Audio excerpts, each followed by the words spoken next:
Good morning, everybody. Pastor Joseph here up on God's Hill. It is December 22nd.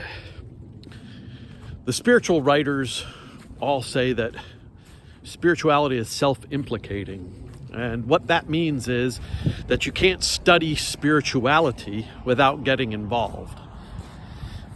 If you study history, you can be an armchair general, but not be involved in the events of history.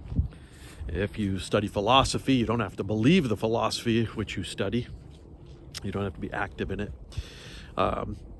If you want to be an athlete, though, that is self-implicating. If you want to run on the field, then you're going to have to train to do that in, say, a soccer match.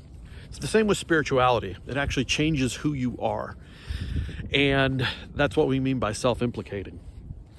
For Mary, during this holy time of year, that was obviously true.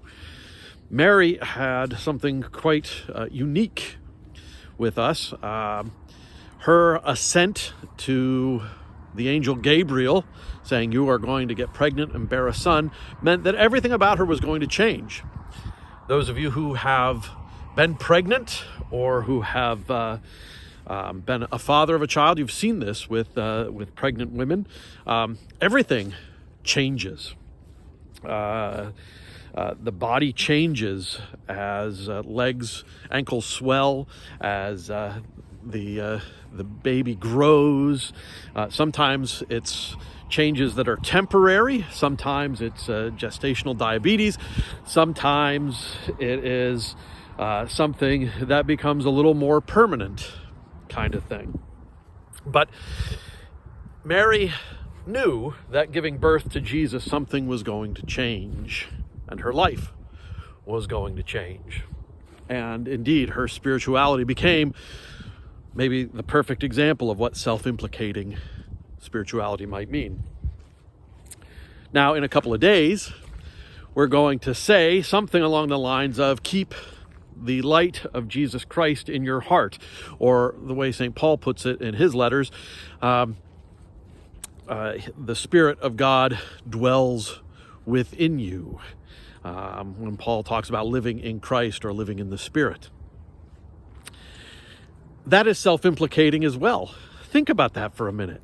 In a very literal kind of sense, not just in a figurative sense, the Spirit of God lives within me, but in a very literal kind of sense. What does it mean to carry the Spirit of God the same way that Mary carried the literal body of God in her own body?